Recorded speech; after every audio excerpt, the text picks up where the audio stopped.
ఏదైతే నిన్న కోడంగల్ నియోజకవర్గంలో జరిగిన సంఘటనకు పాత్రదారులు సూత్రధారులు ఎవరో తేలిపోయింది. కేటీఆర్ గారు దీనికి ప్రొడ్యూసర్ అయితే పట్నం నరేందర్ రెడ్డి గారు దీన్ని డైరెక్షన్ చేసిండు. అదేవిధంగా యాక్టింగ్ చేసింది నరేష్ రాజ్ అనే ఒక వ్యక్తితో పాటు ఆడ 15 మంది బీఆర్ఎస్ నాయకులు. ఎందుకు ఇది ఖచ్చితమైన సమాచారం మేము చెప్తున్నామంటే, ఏదైతే నిన్న 42 సార్లు ఈ సంఘటన జరగకన్నా ముందు 42 సార్లు ఈ నరేష్ అనే వ్యక్తి పట్నం నరేందర్ రెడ్డి గారికి 42 సార్లు ఫోన్ చేసిండు. ఆయన ఫోన్ కట్ చేయంగానే ఈ పట్నం నరేందర్ రెడ్డి ఏం చేసిండో కేటీఆర్కు 6 సార్లు ఫోన్ చేసిండు. అంటే ఈ డైరెక్షన్ ఎక్కడి నుండి ఎక్కడ పోయిందంటే, అక్కడ ఏదైనా కోడంగల్లో అశాంతిని సృష్టించండి, ఎన్ని డబ్బులైనా నేను పంపిస్తా, ఈరోజు ఈ రేవంత్ రెడ్డిని అధికారం నుండి కూలదోవాలని ఒక ప్రభుత్వంపై పెద్ద కుట్ర జరుగుతుంది. తక్షణమే పోలీసులు ఇట్లా ఆలోచన చేయలే. ఈ దొంగలెవరో దొరలేందో అమాయకమైన ప్రజలు పాపం వాళ్ళని ఈరోజు బలిపశువు చేసే ప్రయత్నం జరుగుతుంది. ఈరోజు అమాయకులను రెచ్చగొట్టి రాజకీయంగా పబ్బం గడిపే ఒక ప్రయత్నం జరుగుతుంది. కాబట్టి ఈ రాష్ట్రంలో ఉన్నటువంటి పోలీసు వాళ్ళకి విజ్ఞప్తి చేస్తున్నాం, వాళ్ళకి కాల్సిన ఒకసారి మీరు రివ్యూ చేస్తే మీకు అర్థమవుతుంది ఏందనేది.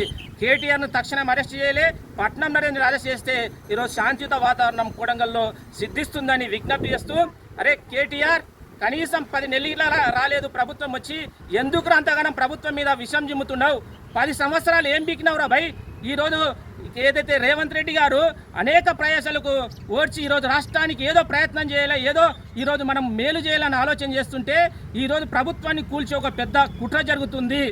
ఈరోజు కోడంగల్లో అశాంతిని సృష్టిస్తే మొత్తం కోడంగల్ ప్రజలు తిరుగుబాటు చేసిండ్రు, సొంత నియోజకవర్గంలో తిరుగుబాటు చేసిండ్రు అని ఒక అసత్యాన్ని ప్రచారం చేసి ఈరోజు ప్రభుత్వాన్ని బద్నాం చేయాలని ఒక పెద్ద కుట్ర జరుగుతుంది. కాబట్టి దీనిపై ఇట్లా ఈరోజు పోలీస్ యంత్రాంగం ఆరా తీయాలని విజ్ఞప్తి చేస్తూ, నిజంగా నీకు చిత్తశుద్ధి ఉంటే కేటీఆర్గా నీకు చిత్తశుద్ధి ఉంటే దమ్ముంటే కాంగ్రెస్ పార్టీ నాయకులతో రాజకీయం చేయరా భయ్.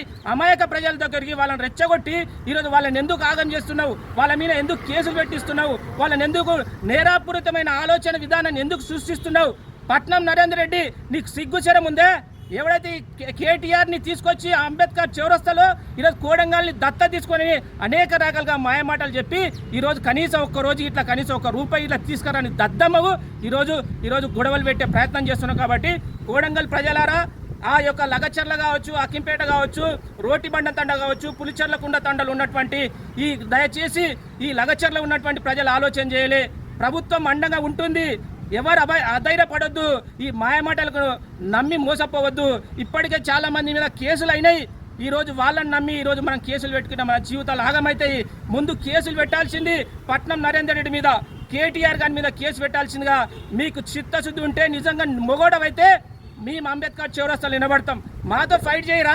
10 ఏళ్ళు మీరు ఎన్ని ఇబ్బందులు పెట్టినా నిలబడ్డం, కొట్లాడడం ఈరోజు ప్రభుత్వంలో మేము అనుకుంటే ఒక క్షణం కాదు. కానీ ప్రజాస్వామ్యంలో ప్రతిపక్షాలకు ఇట్లా అవకాశం ఇవ్వాలని ఆలోచన గౌరవ ముఖ్యమంత్రి ఆలోచన చేస్తే ఈరోజు మా మీదే విషం జమ్మే ప్రయత్నం చేస్తే ఖచ్చితంగా కాంగ్రెస్ పార్టీ నాయకులుగా రేవంత్ అన్న అభిమానుల మీకు ఖచ్చితంగా తిరుగుబాటు చేయాల్సి వస్తుందని గుర్తు చేస్తూ, ఏదైతే తక్షణమే కేటీఆర్ గారిని అదేవిధంగా పట్నం నరేందర్ రెడ్డి గారిని అరెస్ట్ చేస్తేనే ఈరోజు కోడంగల్లో శాంతియుత వాతావరణం నెలకొల్తుందని ఈ కుట్రని మొత్తం ఛేదించాల్సిన పోలీసు వాళ్ళను విజ్ఞప్తి చేస్తున్నాం.